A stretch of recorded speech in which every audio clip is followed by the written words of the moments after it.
between countries as well as opportunities for cooperation. When we think about the possibilities for that peace, we also believe at Carnegie in intellectual honesty, and that candor brings us to recognize that the world faces enormous challenges as well as opportunities arising from rifts in political economy, disagreements about how to handle climate change, increasing geopolitical friction and fissures, challenges to governance around the world. As we think about how those next tumultuous, intense, but potentially promising also 15 to 20 years are going to be handled, we realize that the world is changing before us. And that world will be navigated in no small measure by India and its 1.4 billion people and the effect they will have all over the world. Not a single issue that I mentioned, technology, climate, geopolitical dynamics, international political economy, makes really any sense without thinking about India and India's role in that dynamic. And as we think about India's role in the last few years, it has increasingly come to play a leadership role in a variety of challenges and issues around the world. Just to take one example, during its recent G20 presidency, India emphasized the importance of digital public infrastructure. A recent agreement between the United States and India highlights the possibility for international climate finance and reflects the possibility of unlocking over $1 billion in funding from international financial institutions. And if you go down the list, whether it's regional security in the Quad or issues involving multilateralism and the future of the international economic system, India and its government are playing an increasingly critical role. Today, to delve more deeply into these dynamics, we are privileged to have the External Affairs Minister of India, His Excellency S. Jaishankar. We're particularly delighted to have Minister Jaishankar because on the heels of the UN General Assembly meeting, we are in a perfect position to discuss some critical challenges that face the world, some opportunities that face India, and to understand how his own journey, which has reflected years as the country's External Affairs Minister since May of 2019, are now ultimately going to play out around the world. Dr. Jaishankar brings a perspective to his role that is informed not only by long years as a diplomat, but also by what I would call a scholarly perspective. He's a fellow political scientist. We like political scientists at Carnegie. Welcome. He has started his career at the Air Force School in Delhi and then went to St. Stephen's College and studied chemistry, but then saw the light and moved towards political science and attended Nehru University, earning an MA and a PhD. After long years of service in the External Affairs Ministry, he was able to serve his country in Prague, in Beijing, in Tokyo, in Moscow, here in Washington, D.C., and then culminating his long career in the Foreign Service as Foreign Secretary. He was then recruited back into government after a stint in the private sector by the current government. Minister, we're delighted to have you here at Carnegie. Welcome, and I look forward to our conversation. Thank you, Tino, and I'm really very pleased to be here. Thank you. Terrific. Let me start by asking you about multipolarity. We have often talked here at Carnegie about how the world has changed relative to 10, 20 years ago. You have mentioned often that there is a multipolar moment that has already arrived. You also sometimes use the term multi-alignment to describe India's relationship to the world, and that comes on the heel of many decades in the past when India referred to non-alignment. So I'd love to hear from you what multipolarity means to you and what multi-alignment means and how it's different from non-alignment. Just to complete it, I also use the word multi-vector so that you can go in different directions at the same time. So there's a multi-family out there. But look, if you stop and think about it, it's actually common sense. I was in the UN for the UNGA last week. And if you use the UN as a metric, there were 51 countries who started the UN, not all independent like us. There are 193. Now, if 140 countries, 150 countries gained independence since the Second World War, and then their economies, because gaining independence really meant that kind of squeeze which the colonial powers were putting on them was no longer there to that extent. once they started their own production, their own consumption, their own economic growth, then it's only a matter of time before all of this starts to play into a redistribution of where economic activity is in the world. So if you look at, say, the top 20 economies in 1950 and look every 20 years, how that's changing, you can actually see multipolarity beginning to form. And I would still say it's emerging. I think this because if you use GDP as a measure, you get one set of prominent countries. If you use technology as a measure, you get another. If you use military capabilities as a measure, so it's not a single determination that one can make, but there is no question that there's ultimately a smell test. In the 1980s, when I first came here to Washington, so many more decisions would be made by the United States and Soviet Union, and often the two together. In the 1990s, I'd say late 90s, perhaps, so many more decisions were made by the United States alone. Today, if you were to look at any big global issue, it's important to have to carry other countries along, and that to me is an indication of how the world has changed, how much more multipolar it's become. It's not just become more multipolar; it's also become more regional. And that's a subset of that multipolarity. That you would have problems where you would often leave it to the countries of the region because the ability of the major powers to get involved in everything is less. The ability of the regional powers to contest the getting involved in everything is more. So you can have crises which essentially end up as something, where not everybody gets involved, not the big powers necessarily get involved. So now look at it from the perspective of a country like India. If we have more decision-making centers, more players of influence, more combinations in a way, then obviously you want to work with as many of them as possible. So you try to optimize your positioning and your relationships, which is why multi-alignment or multi-vector. And again, it depends on the issue. I mean, there would be a set of issues where, let's say, the US is a very natural partner. There may be issues where the US may not, and some other set of countries may be. So how do you, and as you get bigger, interestingly, your agenda increases, so the need for partners also grow. So to me, that rebalancing accelerated by globalization, leading to multipolarity, leads a country like India to look at multi-vector and multi-aligned policies, and that's essentially what we're trying to do. And how is that different from the non-alignment of the 1970s, for example? It's different for 2-3 reasons. One, we were obviously our interests were more defensive then. Our capabilities were less. Our contributions were less. I mean, let me give you a kind of example. You have these Houthi attacks in the Red Sea. Okay, we are affected. All of Asia is affected because it's the main shipping line. Now, maybe 40 years ago, we'd have said something about it. Today, apart from saying something about it, you also send your ships and say, okay, we will make sure that we contribute to an international effort to secure the sea lanes. So it's the difference between the earlier era was it was more defensive, it was less capability driven. It was also less active in actually pursuing outcomes. Mm-hmm. So here you have a dog in every fight as you get bigger. So you can't say, I don't like it and I will stay away. You may not like it, but you still got to work on it in some fashion, directly or indirectly.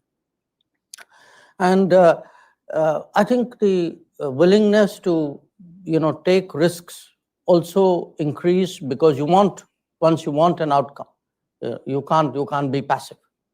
So it's far more active, capability driven, uh,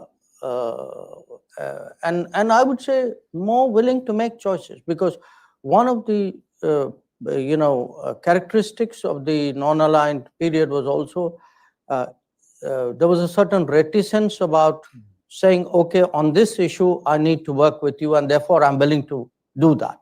I think that reticence is less. I mean, where our stakes are involved, you would not have had a Quad in the non-aligned era. You would have a Quad in a multi-alignment era. That's very helpful and leads logically to the next question, which is perhaps even in a multi-vector, multipolar world, there is still room to recognize that the US plays a very special role in that world. And as a practical matter, one could point to the presence of the UN, the International Monetary Fund, the World Bank here. One can point to the role that Washington still plays, for example, in patrolling international sea lanes. Sure. One can point to the role. You don't have to convince me. Right. I'm not into declinism. I'm getting set up to ask you the following question. The tech industry in California. So with what aspects of that kind of US leadership is India comfortable, and with what aspects of that is India perhaps concerned or might question it? Look, there is no question that the United States still has a very unique position in the world order. For reasons of polemics or mind games or posturing, people may suggest otherwise, but even the people who suggest otherwise know the truth. At the same time, it's also a reality that the kind of dominance that the United States had in the 1950s, 60s, or in the 1990s, 2000, it doesn't have. So it's a kind of half empty, half full situation. Now, for us, which part works for us? Much of it does. I give you the example of Quad. If you look today on technology issues or maritime safety, security, or supply chain issues, or even the manner in which international institutions should be, I mean, there would be a lot which would be common with the United States. Obviously, there would be some, because look, we are a developing country. Our political history is different. Our actual interests, in some cases, our trade interests or climate action interests may be different. So there would be areas of differences. But if you ask me, saying net, where do you come out? I think we come out very overwhelmingly on the side of a strong relationship, which is why actually the story, if one looks at Indian foreign policy for the last, say, 2 to 3 decades, it's really been a story of steady growth of India-US relationship, because I think successive administrations on both sides, going back, I would say maybe to late Clinton, Vajpayee, I would sort of pick that as the inflection point. I think since then, it's been steadily on the up. So picking up on that, the US and India are among the world's leading countries with democratic forms of government. And here in the US, our democracy, which includes much debate about many issues, sometimes features political leaders in the US making comments about democracy in India. And that has sometimes provoked a crisp response from the External Affairs Ministry, perhaps pointing out that there are members of the Indian diaspora in the US that might have concerns or complaints about racism or about gun violence. I wonder how you think about that dynamic and what potential possibilities you might see for constructive dialogue between the US and India on these issues. There's one, the reality, and two, the handling of the reality. What's the reality? The reality is the world is very globalized, and as a result, the politics of any country doesn't necessarily stay within the national boundaries of the country. Now, the United States, of course, makes a special effort to ensure it doesn't. That's part of how you've conducted your foreign policy over many years. Now, as in a globalized era where there are also global agendas, there are players who like to shape not only the politics of their own country or their own region, but try and do it globally. And social media, economic forces, financial flows, all these give you opportunities to do that. How do you shape the narrative? So you have a whole industry here, okay? So you write up reports about people, you rank people, you spotlight countries. That's the game. Now, as I said, that's the reality. So what happens with that reality is it's part of the overall competition, a competition among countries and competition among political forces. And when it is a competition, you expect others to do what they will, and it's your right to do what you will. And that's playing out in a way. But if you look at a state-to-state, government-to-government level, we think it's important that democracies are mutually respectful. It cannot be that one democracy has a right to comment on another, and that's part about promoting democracy globally. But when others do that, then it becomes foreign interference. Foreign interference is foreign interference, irrespective of who does it and where it is done. So it's a testy area. And my personal view, which I have shared with many counterparts, is, look, you have every right to comment, but I have every right to comment on your comment. So don't feel bad when I do. Understood. And of course, building on your point, the complexity of how countries get interconnected reflects in part the diasporas that exist and the fact that the US is an immigrant country. So there are many, many people of South Asian origin here, and they have different perspectives.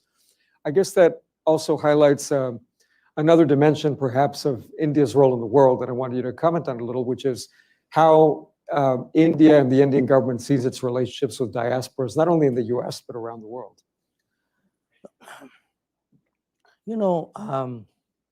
We have roughly about something like 18, 19 million Indian nationals who live abroad.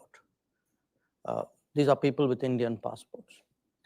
And probably about 14, 15 million people of Indian origin who would have had an Indian passport or would have hailed from India at some point of time, because this goes back to the last century when people didn't have passports.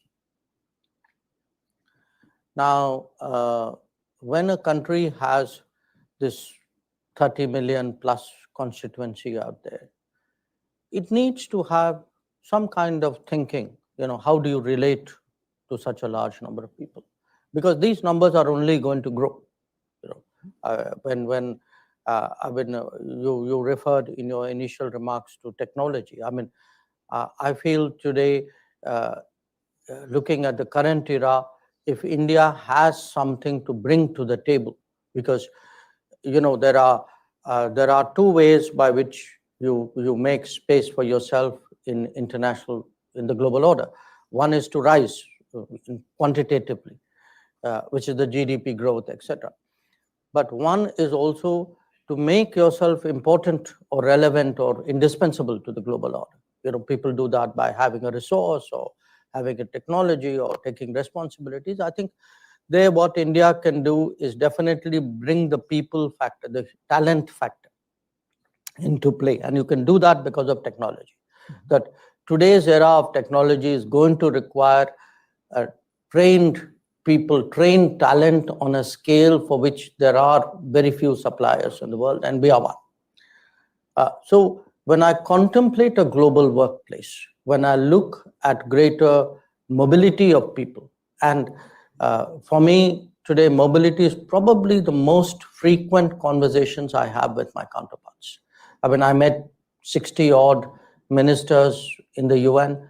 at least 25, 30 of them in some form or the other would have brought up, mobility of people. So we have to have a policy for the global workplace. We have to have a policy for what happens when you have these communities outside. How do you maintain their connection with the mother country? They will also have their own needs and requirements, and sometimes their own interests. There will be cases where there would be hate crimes against their places of faith, which has happened here recently. So then how do you stand up for them? So there will be issues where we have to stand up for them. There will be issues where you have to do some advocacy.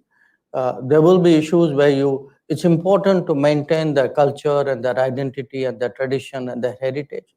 And I think it kind of comes as a package. And in the last decade, that realization has been very sharp. So the diaspora aspect of our foreign policy has been really far more prominent than it was in the earlier era. Let me build on your comments about technology and ask you about the role technology is increasingly playing in India's domestic affairs and internationally. I have noticed that if I draw a through line between the domestic and the international, India is interested in extending the scope of connectivity to hundreds of millions of people who previously lacked access to electricity. Now they've leapt forward and can use QR codes and mobile technology to do payments. India is playing an increasingly prominent role in discussions of digital public infrastructure, discussions of compute and AI. How do you see India's relationship to the tech issue and the role that it plays, particularly in security as well as development? It's a sort of very open-ended question. So let me limit it to two comments. I think what is happening in India, what has happened in India over the last decade and continues to happen, in terms of deployment of technologies for governance, for service delivery, for public social welfare, is actually an extraordinary story. What it has enabled us to do is to take up challenges which were either not addressable at all, or if so, on a very small scale, and then use technology to really massively expand it. So when you are able today to have a system with a backbone of a digital identity of people, and then are able to figure out their entitlements, and then are able to deliver on those entitlements, knowing that it's going to the right set of people, then it's a totally different world out there. If 10 years ago, I had sat with you and said that, look, in the coming 10 years, we will be able to deliver 40 million homes to people and know exactly which people we're going to give it to, you wouldn't believe me. I wouldn't believe myself. If you say that, look, we have today equivalent not of a food stamp, but like a food support system, which covers 820 million people. Or you have, how important, everybody struggles with health access. Okay, it's a big issue in this country as well. So to create at our level of income, remember, we're still a $3,000 per capita income country. At $3,000 per capita, if you can optimize your health system using technology, and actually today, I think our health coverage is about 600 and something million. So we can contemplate doing things which we could not have done till we developed a digital public infrastructure. So that would be one. A completely different example, or actually not completely, slightly related.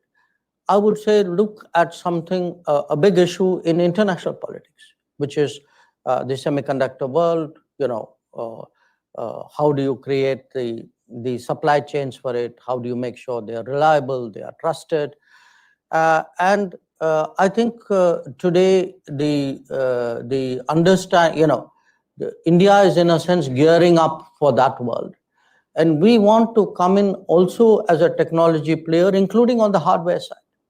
That if Apple phones is today making so much of its production in India, if we are, after years of neglecting this domain, today we have a serious semiconductor mission, of which our crucial partner is the United States. So when we see, a lot of what is happening in this country, but I mean, it's just that the particular segment of that industry with us is different than yours.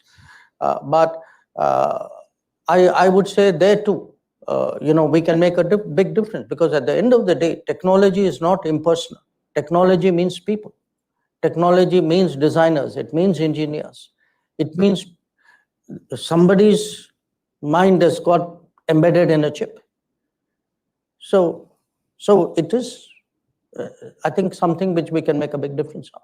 I note that also in your UN speech, you noted that for all the promise and possibility of technology for India and the world, there's also always a darker side and risks. And that suggests to me a balanced approach to the international discussion about technology. Since you mentioned trade, it does make me think of China and the complex relationship that India and China have. I note that just recently, China surpassed every other country in its trade relationship with India, and yet tensions with China persist. And I would love to hear how you see the strategic picture with respect to China and what India is trying to achieve in its relationship with China.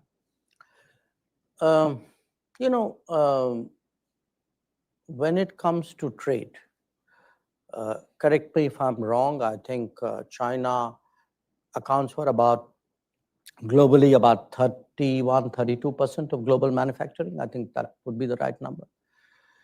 And a lot of that has happened because over multiple decades, the international business, which is primarily Western-led, has chosen to collaborate with China for mutual benefit. So today, for any country, if you are into any kind of consumption or even into any kind of manufacturing, sourcing out of China is something which is inevitable. Because if you are consuming, if you're not manufacturing and consuming, that's probably where you get a lot of things the cheapest. And even if you are manufacturing, a lot of your components and your semi-processed materials, come out of there. So what happens is that, in a sense, trade with China at one level is almost autonomous of the political or the rest of the relationship, you can say. So I don't think it's just a question of numbers. You also need to look at what is it which you are trading, because there would be countries who would be more sensitive to their exposure. There would be countries who wouldn't care. So I think for us today, because we were earlier on digital, on technology, we are very sensitive to our data flows. It's often, to me, a little perplexing that people debate so deeply how the data must be secured at home, but are less concerned about what happens when the data leaves your borders.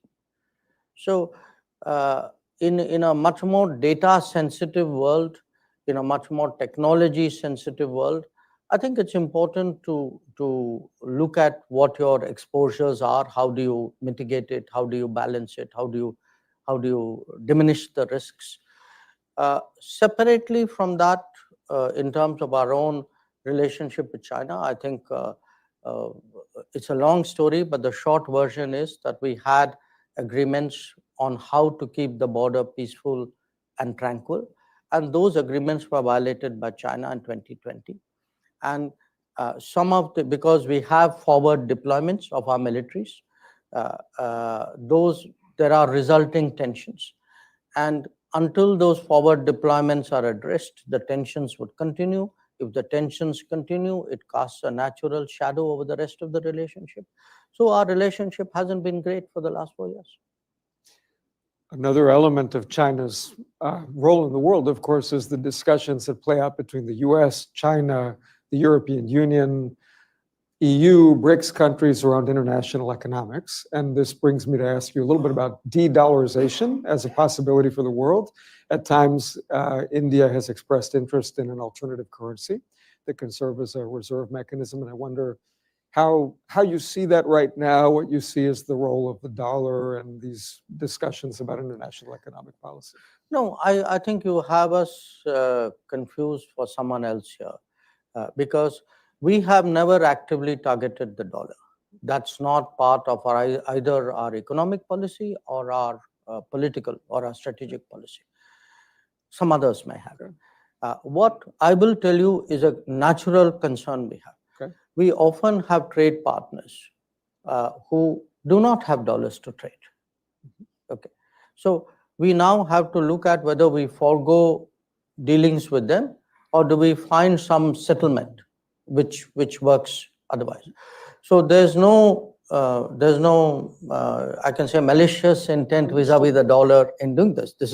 We're trying to do our business. Sometimes you make it difficult, in the use of dollars. So we have some trade partners with whom trade in dollars becomes difficult because of your policies. So we have to obviously look for workarounds. But for us, again, look, as we spoke about rebalancing, we spoke about multipolarity. Obviously, all of this is also going to reflect on currencies and economic dealings. So it is the era of American dominance is also an era of dollar dominance, an era of a certain hedging and a certain spread. Other factors will come into play. I mean that it will be more competitive even in currencies. So, but I won't take it quite, at least vis-a-vis us, the way. I understand. I wanted to give you the chance to address them. By the way, when you say you, I know you mean you, the United States, not you, Carnegie, to be clear. We have limited control over international economic policy so far, at least. But staying with that theme, the Modi government now has had 100 days or so since sort of the next period, election, and wonder how you see its emerging economic priorities and where you think progress is most likely and where you think the challenges are. Well, there's a lot that has happened in these 100 days, partly because we had planned for it. But if I were to pick 3 issues which would be, I think, of interest to everybody else, it would be we have cleared an initiative to create 12 major industrial nodes across the country, with the idea that there are zones which are prepared to attract domestic and global manufacturing, which is a way underlines our determination to become stronger in the era of manufacturing and also to contribute more to global supply chains. Associated with it, but in addition, also a whole series of new infrastructure projects, new ports, new railways, new roads. Many of them sort of complementary to these nodes, which will again make it easier to do business, easier for living. So it's part of overall development, but it would certainly enhance our competitiveness in the international economy. And the third, which I come back to you again, the people. In fact, in our system, when you present your budget, you have something as the equivalent of the State of the Union along with it. The finance minister reads, she lays out what are the policies of the government. And if you look at this year's budget, which was presented after the election, the focus was very heavily on upgrading human resources. How do you, create more skilling institutions? How do you make people more employable in a way? So if you have a better plug and play manufacturing possibility, improved, enhanced infrastructure, larger volumes of human resources to deal with, I think collectively that would be a direction we are going. And I mean, there's a lot to do because look, in the last 10 years, for example, in education, we would have pretty much in higher education doubled the number of educational institutions. I mean, in the last 10 years, on average, we were actually creating 2 new colleges a day. But it's not enough. So, because partly the scale of our challenge, partly because, we had not addressed it as effectively as we should have in the past. So, we want, to make ourselves much more relevant to global supply chains. I mean, that is for us a very big objective. And so in the digital era, add to it, we want to also enter that as a much more, as a trusted player who has the ability to collaborate with other countries. So we are in the middle of a nationwide 5G rollout. But an Indian 5G stack, for example, we think has an international appeal and potential, which we need to exploit. So I would pick this among the 100 days as a set of policies which would be of interest, I think, to the audience. We have our own kind of digital public infrastructure here at Carnegie, and that we have questions from the audience that will show up in this iPad, and I'll ask you about them in a minute. But I want to maybe, for me, ask you one last question that in a way goes back to where I started. I started by mentioning an enduring peace and Carnegie's own mission, but also the connection between peace and the prosperity that we hope to see around the world by helping countries deliver for their people. And I can't ignore, and nobody here can ignore, that there is a hot war playing out right now. In fact, there are several in the world, in the Middle East, in Ukraine. And I want to ask you a bit about Ukraine, because India has played an interesting role in trying to prospect for possibilities for communication. And yet, my own read is that there's also been a bit of a skepticism about how much this gets played out through a grand bargain of multiple countries versus just some honest communication back and forth, notwithstanding the brutality that's playing out there. So how do you see India's role in dealing with Russia, Ukraine, and all the complexities there, particularly given India's very long-term relationship with Russia? I'm glad you used the word communication, because I think at the moment that perhaps is the best description for what we are currently trying to do. Here's, if I can roll it back a bit, here's where we are, are thinking on this issue. Our public position is we do not believe that differences or disputes between countries can be settled by war. A second public position is we do not believe that we are actually from the battlefield going to get a decisive outcome. So if you take 2, then 3 is if you're not going to get a decisive outcome, at some point, in some form, there has to be a negotiation.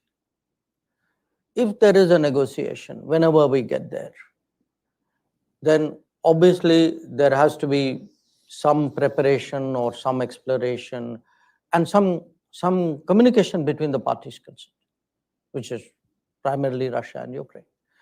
So with these propositions in mind, we started after in this third term some explorative discussions. It started between Prime Minister Modi and President Zelensky, first in Italy, in Puglia, on the sidelines of the G7. Then during Prime Minister Modi's visit to Moscow. Then after that, the trip that we made to Kiev, after which our National Security Advisor went back to Moscow, after which Prime Minister met Zelensky last week in New York. And in between, at different levels, I or our National Security Advisor or some other people, we keep talking to both sides as well. We are very, measured and circumspect about what we are doing. We are not hyping it. Our effort is to have communications, take anything of interest that we have a conversation, take anything of interest we hear to the other side, communicate that in good faith. If there are reactions or ideas on that side, take it back. We're not, it's really, the intent is to be helpful. And to some extent, I mean, if we have to keep other people sort of informed, I mean, where it is necessary, we do that as well. So there are not many countries. Look, we are into a third year of a war. There are not many countries today who have still the ability to go to these two capitals, talk to the two leaders, and then go back to the other one with that. I think in any conflict, if the intention at some point is to end the conflict, it is such endeavors are useful. I would say they're even laudable. But again, please do understand, we are not promising anything. We're not suggesting we have some grand bargain or a peace plan. We are simply trying to do something helpful, reflecting the widespread anxiety in the world that this conflict is actually making everybody's life very difficult. It's a perfect segue into a question from the audience about something we were just discussing before we came out here, Minister, and it's about the escalating violence in the Middle East. Mm-hmm. So how does India see its approach to Israel policy, Lebanon, the wider conflict possibilities and risks? Well, look, if one looks at the current situation, I think it would be right to start off with October 7th.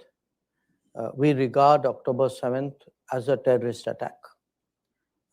We understand that Israel had a need to respond. But we also believe that any response by any country has to take into account international humanitarian law, that it must be careful about any damage or any implications for civilian populations. And that given what has happened in Gaza, it is important to have some kind of international humanitarian effort out there. And we are very much concerned at the possibility of a broadening of the conflict, not just what happened in Lebanon, but also, I referred earlier to the Houthis and the Red Sea. And, to some extent, anything that happens between Iran and Israel. So, again, it's one thing to be concerned. I'm sure you can say that for a lot of countries. If, as part of that concern, you can end up doing something about it, again, don't underestimate the importance of communication in difficult times. If there are things to be said and passed on and passed back, I think those are all contributions that we can make, and we do. Terrific. We have a question about the Pacific Islands and the Act East approach that the Prime Minister has made a cornerstone of his foreign policy in the Indo-Pacific. What is your sense of how India regards the Pacific Islands and their role in India's sort of perspective around the world, and how do you see India's approach to these regions?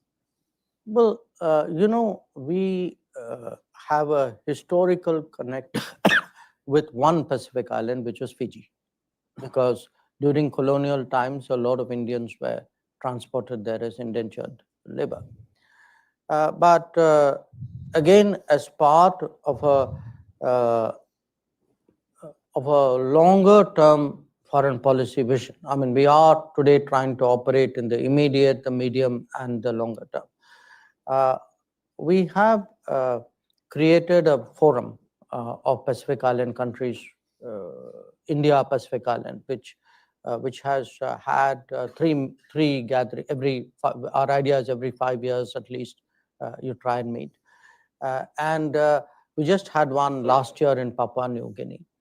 But today, with every one of the Pacific Island nations, we have some kind of development program going there. There would be an Indian project there.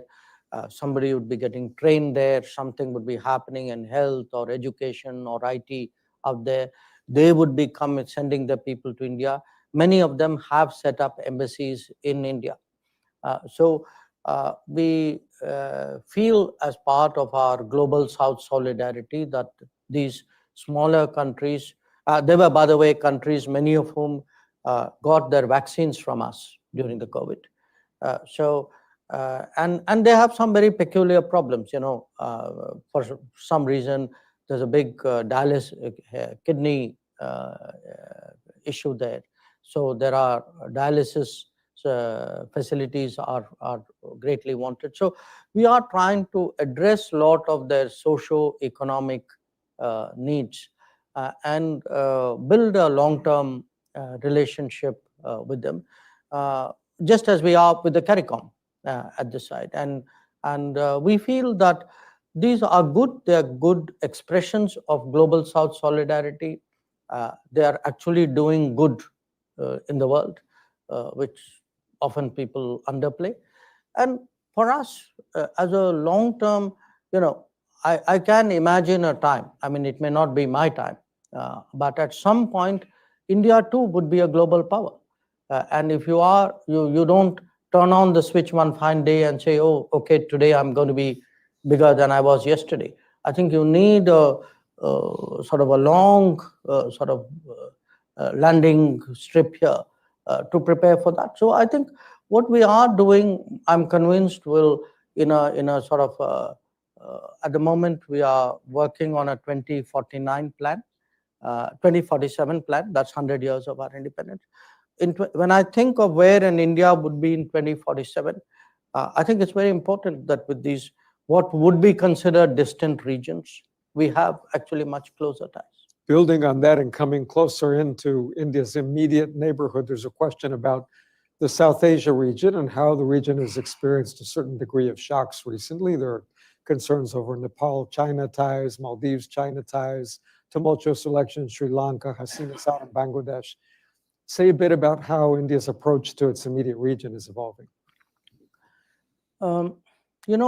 Structurally, our relationship with our neighbors would be much stronger than it has been since independence. And the reason is very simple.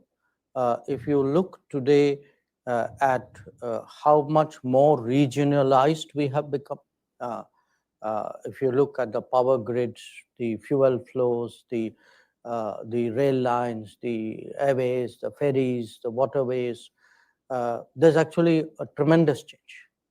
That with every one of these countries, if I were to look at it, where was it 5 years before, 10 years before, 15 years before, you can see an enormous shift in terms of how much more closely we deal with each other. And even in terms of movement of people, I mean, there would be, say, you mentioned Bangladesh. I think every year we issue about 1.5 million, 1.5, 1.6 million visas every year in Bangladesh. So you actually have, much more trade, much more economic activity. Now, we have to recognize, the world has to recognize that they also have their politics. There will be ups and downs there.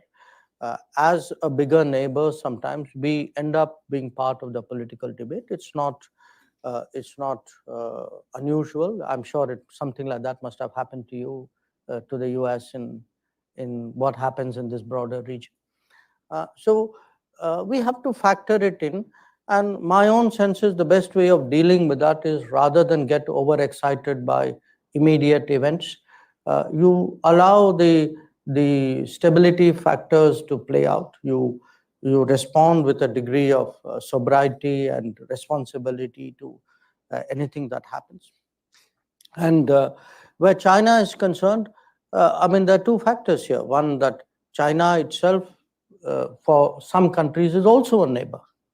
So in a sense, there would be a few cases where China is a neighbor or a near neighbor. So politics is competitive. And I tell my colleagues in the foreign ministry, saying, look, prepared to compete. I mean, this world's not going to give you anything on a platter.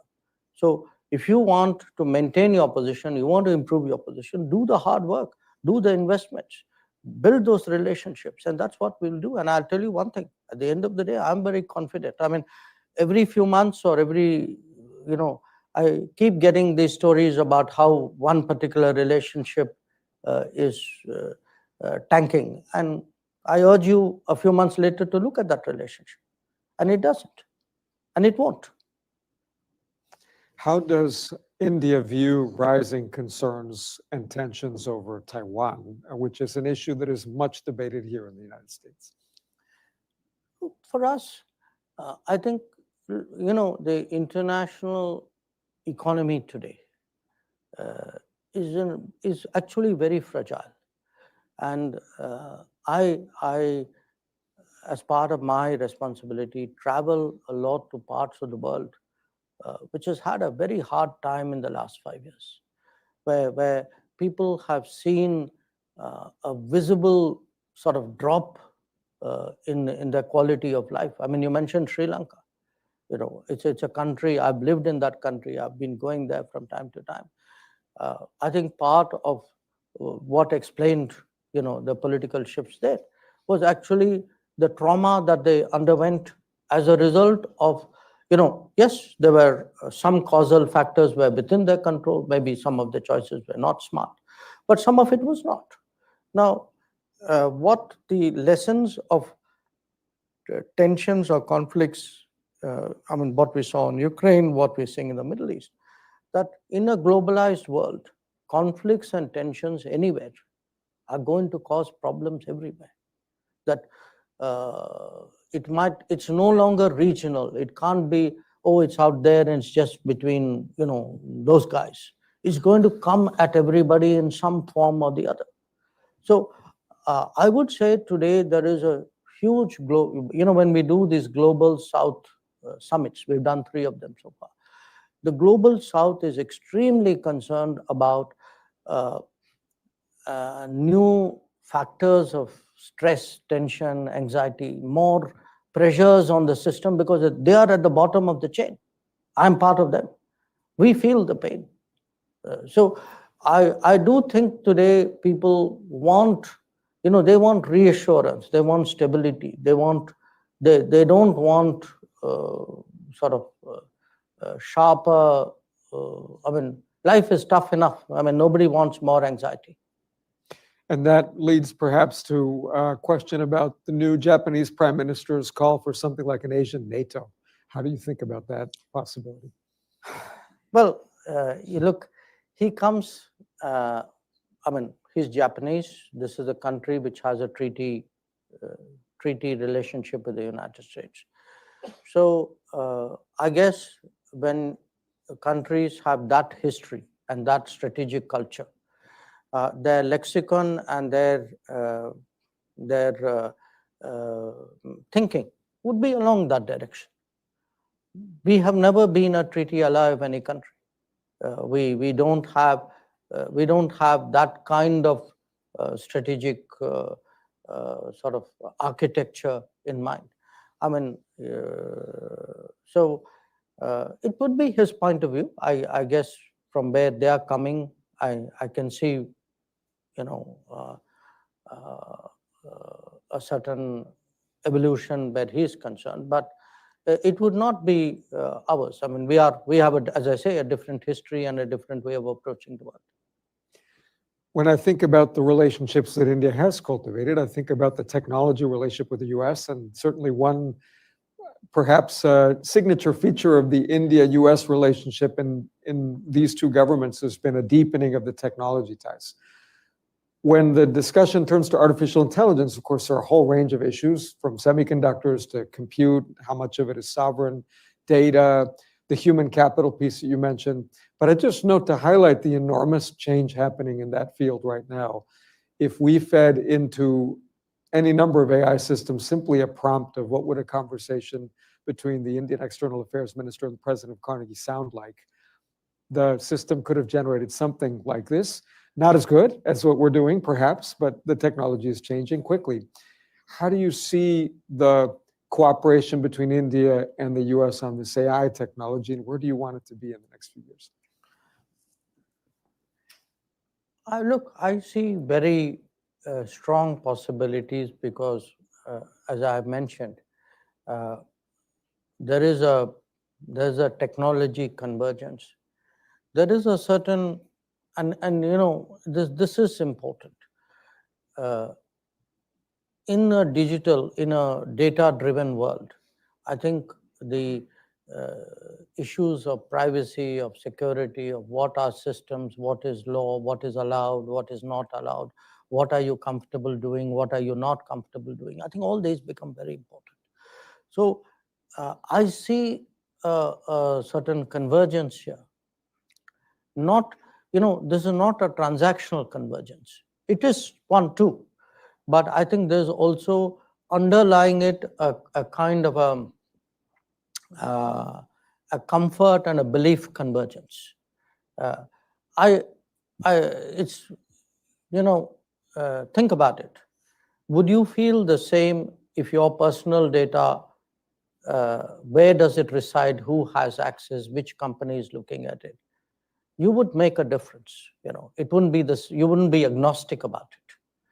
So to some extent, I'm extrapolating it into the world of AI as well. There would be partners of comfort. There would be enterprises in a way with whom you would say, okay, I can work with these guys. Maybe I'd have a problem with those guys. So we have, to me, this is an area where our conversations and on the ground, our cooperation with the United States has grown a lot. And interestingly, it has done with Europe as well. Europe has a mechanism called the Trade and Technology Council. It has it only with the US, which was the original one, and then it decided to have one with India. So I think there is a commonality here. Definitely for us, the US would be the major partner, but I can imagine other partners who could be part of something like this, and Europe would to my mind, very much fit the bill. To some extent, Japan would as well. So that same level of your assumptions and your postulates at a very basic level would be similar for you to have those, which might be not so easy with those who don't have the same postulates. We have only a few minutes left, and I want to appreciate that we've covered a great many topics. We've talked about technology, strategic security issues, diplomacy, international economics. That raises a question from somebody in our audience about how you think about trade-offs, where perhaps it's difficult to achieve all goals, and in particular, how you've thought about situations where there might be some tension between security strategy on the one hand and international economics on the other. Whoever asked that question is a very grounded person, because that's my life. How do you make trade-offs? Because there is no relationship where it's all one way. Nothing is completely bad and nothing is always great. So life is, and it's, you're constantly, in a sense, searching for the good, for the optimal. You would like the perfect, but it's very rare to actually have that situation. So I would, in a way, if you were to say, okay, what's the trade-off between something economic and something security? I can understand why somebody would ask that question, but I put it to you today that actually many more things economic have become more security. That if you look back at the COVID era, did not the ability to meet your health needs become a security issue? Look at the Ukraine conflict. For many countries, the ability to access food is a security issue, because you had riots and even governments, regimes collapsing because of food problems. So what is the definition? It's partly globalization and the leveraging. If people leverage market shares, economics is no longer just economics. If technology gives you an interpenetrative ability and strong dependency, it's no longer just technology. I would argue that in the last 5 years especially, maybe a little bit more, almost everything, the world has seen the weaponization of everything, or the possible weaponization of everything. And if something can be weaponized, then it's no longer what the original domain was. Anything weaponized means it's now part of a security calculus. So I would argue today that we live in a much more security sensitive world. When we make choices, when we do our calculations, what would have been much more limited or unidimensional earlier, today I would factor in, what does that exposure mean? What does this dependency mean? Do I actually allow another country or another company to come and have, it can be as a supplier, as a consumer, as a service provider. Every one of these can be, and it's not hypothetical. Just look at the history of the world in the last 10 years. It's a history where, even bananas have been weaponized. You mentioned that the person who asked the question was well-grounded. We're very well-grounded people here at Carnegie. Last question. You've been External Affairs Minister for 5 years, give or take. What do you find most interesting and fulfilling in the position? What do you find most challenging? That depends on whether you want me to stay on the job or not. So you can decide. Look, for me, in my own country, it's an unusual situation because we've only twice had an experience of someone from the diplomatic world actually becoming a minister. It's got a big advantage, which is like the trade well, you've done it for a very long time. You bring with you all the networking and the experience and the granularity of the business. The challenge is to kind of now say, okay, I'm not just in charge of an embassy or even in sort of running institution. I'm actually there's a sort of a bigger vision, and I think certainly for us in the political world, you are much more integrated. We have I guess everybody does. You have a sort of a cabinet system, so you tend to hear much more other domains and see how you can how you can advance them, how you can factor them into your calculation. So actually your world widens. It's quite honestly, in many ways, it's when you come into this with all that years of experience behind you, it's something you like doing. So I get up every day. I don't lack energy in what I do for the rest of the day. But there are the challenges which go with it. In many ways, you have to take calls. You are either the last person or the second last person taking the call. I have a prime minister who on some issues I would go to. And it's a different responsibility. Because it could be an evacuation operation, it could be a border situation, it could be a judgment call, and the rest of the system, in a sense, relies on your judgment. And that means there's then a responsibility which comes that, okay,